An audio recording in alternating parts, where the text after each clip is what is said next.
We are here to discuss about international marketing, and the topic for the day to be discussed is cultural marketing wins and fails in the international market. Or what we're coming to discuss is all about how some companies launch in international markets and how some adapted to the cultural difference or nuances there. Then there were other ones that failed because they couldn't adapt to the cultural differences there to market their products or services.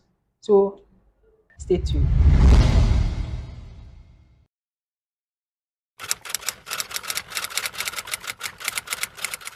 So now, let's take a short look at a video of a company called Walmart from the United States of America who entered Germany to transact business and failed due to cultural differences.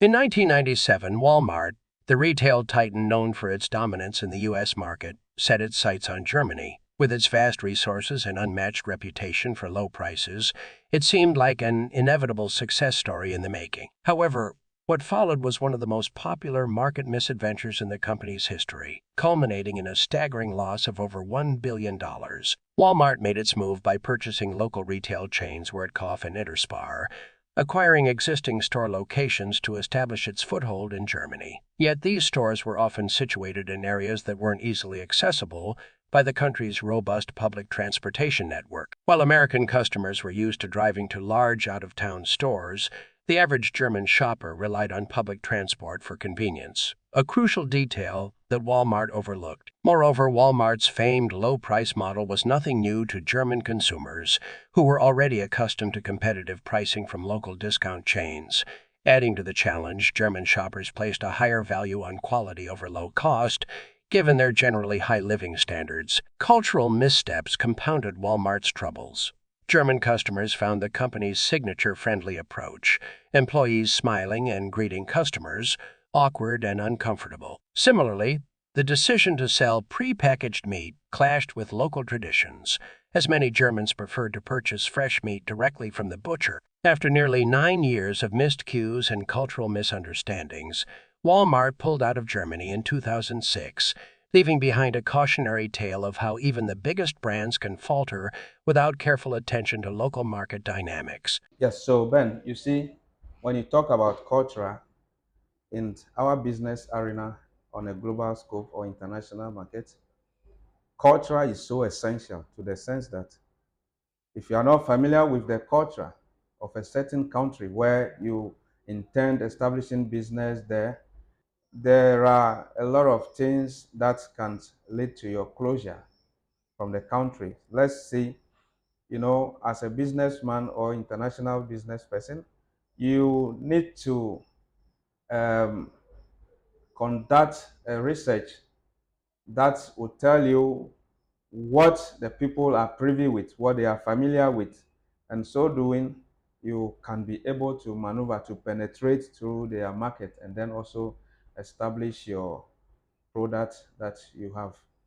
Let's take Walmart company like this. When they went into Germany to do business, they failed. They failed because Germany, although they are also European country, but they are not familiar with smiles. The smiles you put up to please customers, they are not familiar with it. It pleases them. It went the other way around to them. Let's take another thing. Another example was Germany country. They are familiar with raw meat. When it comes to meat and production, they are familiar with raw meat. And so they produce, when you visit their slaughterhouses, they produce meat for domestic market, for their domestic consumptions. They don't do a packaged meat and those things. They are not familiar with it. And so when Walmart entered there, Walmart think they could penetrate through the market by bringing a refinery product, by packaging it to see if they can penetrate and make good profit over there, but it also went the other way around. So as a result, if you want to establish a business on the international market where you are not familiar with, adopting research, essential research that will lead and guide you what the people are capable of doing, what they are privy with, and all that, it is highly paramount for a business person to adopt.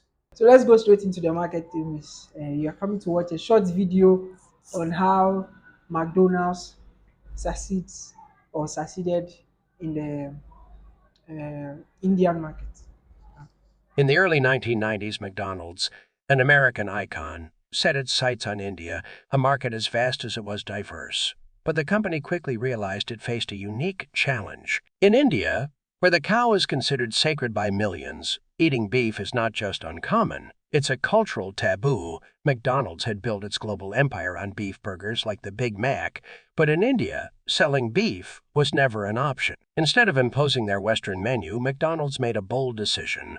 They listened to the needs and values of the Indian market. The beef patty was replaced with chicken, and the Maharaja Mac, a local version of the Big Mac, was born, but McDonald's went further. Embracing the country's love for vegetarian food, they introduced the Mikalu Tikki Burger, a potato patty infused with Indian spices. It quickly became a national favorite, tailored to the Indian palate and respectful of local customs. By understanding the deep cultural importance of avoiding beef, McDonald's didn't just adapt. The brand carved out a space in India's dining scene, offering something for everyone without compromising on local values. Today, McDonald's India is a success story, proving that respecting cultural taboos can open doors to new possibilities. All right, so as you can see, or as the video illustrated, McDonald's realized beef is kind of sacred in India. So they had to adapt or change their burger to suit the Indian market. Else, like they wouldn't operate in the market at all. So let's go on to the next video. In 2011, Coca-Cola launched one of its most innovative and emotionally resonant marketing campaigns, the Share a Coke campaign. The concept was simple yet powerful. Replace the iconic Coca-Cola logo on bottles with popular first names, encouraging people to find bottles with their names and share them with friends and loved ones. What started as a trial in Australia quickly became a global phenomenon, with the campaign being rolled out in over 80 countries. The success of the campaign lay in its ability to tap into universal human desires: recognition, personalization, and connection. In each market, Coca-Cola adapted the names on the bottles to reflect local cultures and naming conventions. For example, in India, bottles featured common Hindi names, while in the UK, the campaign included traditional British names. The localized approach made the campaign feel personal and inclusive, allowing people to engage with the brand in a fun and intimate way. The Share a Coke campaign didn't just boost Coca-Cola's sales. Deepened emotional connections with consumers around the world. It became more than just a marketing tactic. It sparked conversations, strengthened relationships, and created memorable moments. Social media exploded with people posting photos of their personalized bottles, further amplifying the campaign's reach. By tapping into something as simple yet meaningful as a name, Coca-Cola succeeded in creating a globally resonant campaign that transcended cultural boundaries and celebrated human connection. So as you can see, Coca-Cola was able to appeal to everyone worldwide by getting our local names onto the bottles and the cans of consumers across the world. And that's a big cultural win. They did their research properly and they were able to appeal to consumers worldwide. So thank you so much for joining us on today's session of Taking It Further. We hope you have enjoyed our previous videos, and please tell a friend to tell another friend to subscribe to our channel. See ya.